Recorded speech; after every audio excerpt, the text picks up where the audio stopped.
자, 오늘 추후 두 번째 시간이네요.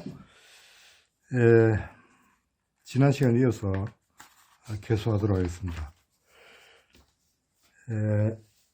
춘수만 사택하고 하운다기봉이라 추월 양명희하고 동영수 고송이라 온 절구로 되어 있어요. 이 시 역시 이 추나 추동 사계절을 온 절구 형식으로 노래하고 있네. 한번 읽어봅시다. 그럼 먼저 이 서당식으로 1, 2, 3, 4, 5 순서대로 읽어보면 봄물이 봄에 내린 물, 그래 봄비가 내려가지고 봄에 내린 그 비로 봄에 내린 비물이 만사택 내 그 못에 가득 찼다. 이때 사는 이 사방을 가리킵니다. 사방, 동서남북 사방에 못에 가득 찼다. 온 나라 모든 못이 가득 찼다 이 말이죠. 본물로. 하운다기봉이라 여름 구름은 많다. 뭐가 많나? 기한 봉우리가 많다. 여름 구름은 그 모양이 기한 봉우리 모양이 많다. 추월 양 명희요. 가을 달은 명희 밝은 빛을 밝힌다. 그리고 동영 수 고성이라 겨울 그 봉우리는 겨울에 그 고개는 외로운 소나무를 더 빼어나게 만든다. 뭐 이런 뜻이에요. 자, 영어식으로 한번 분석을 한번 보면 추수가 주어가 되겠죠. 만사택 이 만은 채운다, 가득 찼다면 사택은 사방, 천지 사방이죠. 사방에 못을 가득 채웠다. 이건 뭐 타동사로 봐도 되겠네. 이건 목적으로 되고. 그리고 하운 여름에 그 구름은 뭉게뭉게 막 솟아올랐잖아요. 많다. 여름에 구름은 주어져. 많다. 무엇이 많으냐? 기한 봉우리를 많이 갖고 있다 이 말이에요. 그러니까 여름 구름은 그 뭉게뭉게 피어오른 그 구름이 기한 봉우리로 보이는 거예요. 기한 봉우리를 많이 갖고 있다. 뭐 이렇게 삼행시로 봐도 돼요. 자, 그 다음에 추월 가을에 뜬 달은 추월 주어가 되겠죠. 가을은 그 날씨가 맑잖아요. 수증기 없으니까 하늘이 굉장히 맑죠. 명희 양은 타동사, 명희는 밝은 빛. 가을 달은 밝은 그 빛을 그 달의 밝은 빛을 잘 이렇게 밝히고 있다. 그러니까 가을 달빛이 아주 사방을 아주 밝게 비치는 그 모습을 이야기하고 있어요. 눈에 들어오죠. 겨울의 봉우리는 이건 겨울이 봉우리 주어져.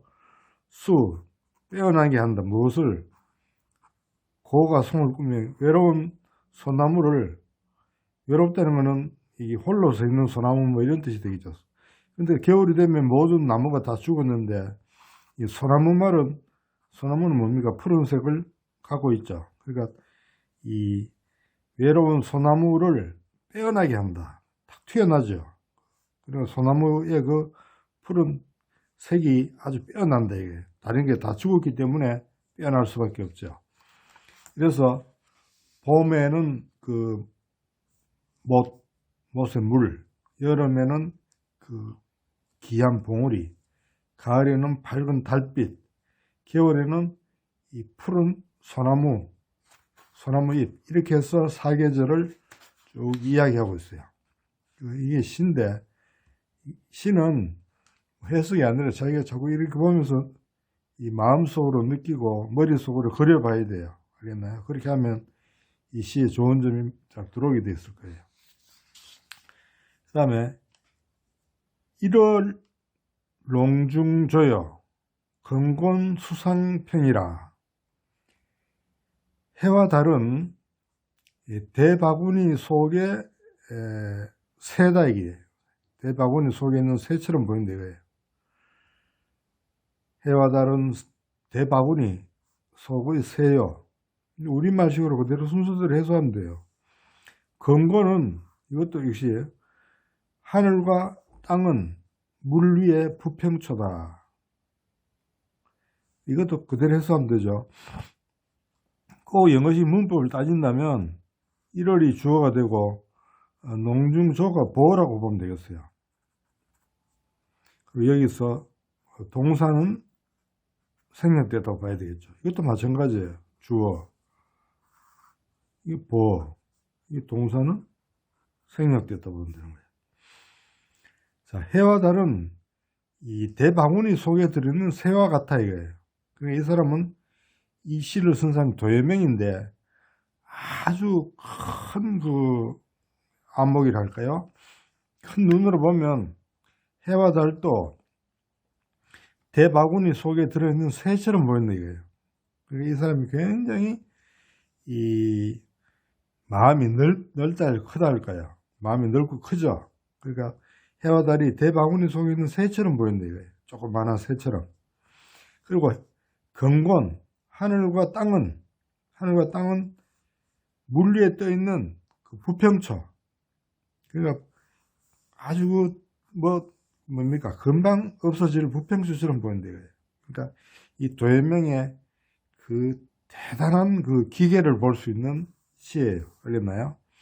해와 달을 대바구니 속에 있는 새로 볼 수 있고 하늘과 땅을 물 위에 떠 있는 부평초처럼 볼 수 있는 이런 그 큰 마음, 이런 걸 우리가 이 시에서 읽을 수가 있는 거예요. 이게 사나이 대장부의 그 마음을 이런 시를 통해서 읽을 수가 있겠죠. 그 다음에 백운 산상계요 명월 수중주라. 흰 구름은 산 위에 있는 이 덮개다. 이게 우산처럼 우산처럼 덮여 있는 덮개고, 흰 구름 산 위에 있는 덮개 우산 같은 것이고, 명월은 흰 달은 물 속에 있는 구슬처럼 보인다 이거예요. 그러니까 이 시는 전부 다 비유로 쓰고 있어요. 알겠죠? 전부 다 비유로 쓰고 있는 거예요. 흰 구름은 산 위에 있는 우산 같은 덮개다 이거예요. 그러니까 구름을 산 위에 있는 덮개로 본다. 이게 주어가 되고, 산 위에 있는 덮개, 이게 이 보로 보면 되겠네. 이거 역시 동사가 생략돼도 봐야 되겠죠. 그러나 흰 구름을 산 위를 이렇게 덮고 있는 우산처럼 볼 수 있는 이 시인의 눈을 한번 생각해 봐요. 그 다음에 밝은 달은 물 속에 있는 구슬이다. 주어. 수중주라. 물 속에 있는 구슬. 보라고 보여야 되겠죠. 역시 동사는 생략됐어요. 밝은 달은 물 속에 있는 구슬이다. 왜 물 속에 있는 구슬일까요? 한번 생각해 봐요. 달이 물 속에 있는 구슬로 어떻게 하면 보일까요? 자, 여기에 이 우물이나 아니면 개울이 있다고 생각합시다. 그러면 우물 속에 달이 비치게 되겠죠. 이렇게 하늘에서. 그럼 이것이 우물 속에 있는 달이니까 뭐처럼 보일까요? 구슬처럼 보이겠죠.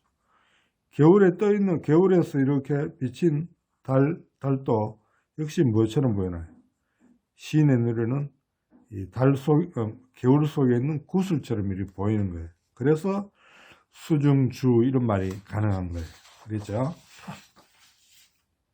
그 다음에 월위 우주초기요 풍작 산화고라. 달은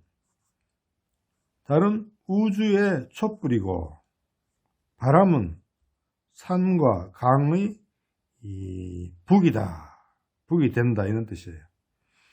영어식으로 분석해 보면 달이 주어가 되겠죠. 위는 동사, 우주의 촛불, 이게 보어가 돼요. 이 형식 동사로. 보어는 흔히 주격보라는 말 많이 쓰죠. 주격. 왜 주격보는 주어를 보충해주는 말이라 이 말이에요. 그러니까 달을 보충, 주어를 보충해주는 말이 뭐냐면 우주의 이 촛불이다 이런 뜻이 되는 거예요. 달은 우주의 촛불이다. 왜? 달은 낮에 뜬 게 아니라 밤에 뜨죠. 밤에는 뭐가 밝히나요? 촛불이 밝히잖아요. 그래서 촛불이 되는 거예요. 밤이니까. 달은 우주의 촛불이고, 그러니까 이것도 시인의 기계를 볼 수가 있죠. 달을 하나의 우주에 떠있는 촛불처럼 보인다 이거예요. 이런 눈이 정말 감탄스럽지 않아요? 풍작산하고라. 바람은 주어가 되겠죠. 작은 역시 위하고 똑같아요. 동사예요. 되다 하는. 똑같은 위를 써도 되고 여기 작을 써도 되는데 같은 문장에서 똑같은 글자를 쓰면 문장이 단조롭다 그랬죠. 그래서 글자를 뜻이 다른 글자로 이렇게 쓰는 거예요. 알겠나요? 그래야 문장이 뭐랄까요? 아름답게 보이잖아요. 산하의 북이다. 산과 강의 북이다. 이것도 역시 보어예요. 보어는 주어를 보충해주는 말이라고 그랬죠. 바람은 뭐냐? 산과 강의 북이 된다. 북이 된다. 작은 된다는 뜻이에요. 왜냐하면 산 속에 바람이 불면 윙하고 소리가 나겠죠. 또 강은 물이 흘러가는 소리가 나죠. 이 소리를 일으키는 북과 같아 이거예요. 바람이 산에서 들어가서 산이 웅하고 소리가 나고, 바람이 물에 불 때 물이 이 물결 소리가 나잖아요. 그러니까 바람이 바로 북이다 이거예요. 그러니까 산과 강의 북이 된다 이거예요. 그래서 이 시들이 참 좋아요. 우리가 내가 문법 설명하는데 이 뜻을 여러분들이 혼자 잘 한번 음미해 보세요. 아주 뜻이 재밌어서 좋아요. 그래서 가능하면 이런 식구들을 자꾸 외우는 게 좋아요. 그래야 자기 안목이 시인의 안목과 같아지는 거예요. 알겠죠? 월위 무병선이여 성작 전령주라. 자, 달은 무병선, 이 자루 없는 부채가 되고, 이건 된다는 뜻이에요. 되다. 별은 그 가끈이 떨어진 구슬이 된다. 이것도 이 영어 문법을 해서 분석을 해보면 달이 주어가 되겠죠. 이는 동사예요. 달이 뭐뭐가 된다. 뭐가 되느냐? 무병선이 된다. 무병이 선을 꾸며요. 그리고 보호가 돼요. 무는 이것만 분석해보면 동사가 되고, 무의 주어가 뭡니까? 병이죠. 그러니까 자루가 없다예요. 자루가 없다. 그렇죠. 무병만 해석하면 자루가 없다죠. 이게 형용사 절이 돼가지고 선을 꾸미는 거예요. 이 형용사 절이 돼가 선을 꾸미니까 자루가 없는 부채가 되는 거예요. 달은 자루가 없는 부채가 되고, 그랬나요? 이 문장 전체로는 이 형식이죠. 그러니까 요 형용사 절은 선을 꾸미는 절이라는 건 주어 동사에서 절이 된다 그랬죠.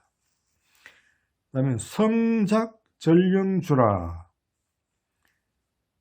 별은 주어가 되겠죠. 별은 작은 위하고 똑같다 그랬죠. 된다 동사죠. 된다는 동사. 전령, 이것도 역시 이거는 동사고 이거하고 구조가 똑같아요. 이게 동사라면 이게 주어가 되는 거예요. 가끈이 떨어졌다. 가끈이 떨어져 버린, 끊어진 구슬이 되는 거예요. 이 형용사 절로서 줄을 꾸미는 거예요. 그럼 우리가 여기서 보면 이 문장하고 이거라고 보면 딱 대가 되죠. 무병, 절령, 선, 주. 서로 대칭이 되게 되어 있어요. 그래서 우리가 이 시를 해석할 때는 위는 이거하고 같아 이렇게 보면 되고 이것은 이거하고 같아 보면 돼요. 이거는 위도 마찬가지예요. 달하고 바람, 위하고 적, 우주하고 산하, 촉과 고 이렇게 서로 대가 돼 있죠. 그러니까 이 절영을 해석할 때 해석이 잘 안 되면 위에 걸 참고하면 그대로 해석이 나와요. 월위 무병선, 달은 자루가 없는 부채다. 그럼 여기서 절영이 뭘까? 어떻게 이게 문장이 절이 되나 이게 되나? 이걸 참고하면 돼요. 위에 걸. 구조가 똑같게 돼 있어요. 대칭으로 해야 시가 되는 거예요. 알겠나요? 그럼 별은 각근이죠. 각근이 떨어진, 각근이 없는, 각근이 떨어진 구슬이 돼요. 왜냐하면 옛날에 각근에 이 구슬을 달았던 봐요. 각근에. 각근이 떨어져 보니까 구슬이 흩어지겠죠. 그러니까 구슬이 흩어지니까 하늘에 쭉 떠 있는 이 별들이 마침 각근에서 떨어진 구슬처럼 이렇게 흩어져 있는 그 모습을 이렇게 표현하고 있어요. 그리고 달은 자루 없는 부채, 하늘에 이렇게 떠 있는데 이거를 자루가 없는 부채처럼 보인다 이거예요. 그러니까 달을 부채로 볼 수 있는 눈, 별을 이 구슬로 볼 수 있는 이 시인의 눈, 이런 거를 우리가 보고 배우고 느끼고 또 내 눈도 그런 식으로 만들기 위해서 시를 읽는다고 해야 될까요? 이런 즐거움이 있잖아요. 그렇죠? 이런 즐거움을 누리기 위해서 우리는 시를 찾고 배워야 되는 거예요. 자, 오늘 여기까지 하겠습니다. 오늘 내가 컨디션이 안 좋아서 목소리가 안 좋았어요. 예.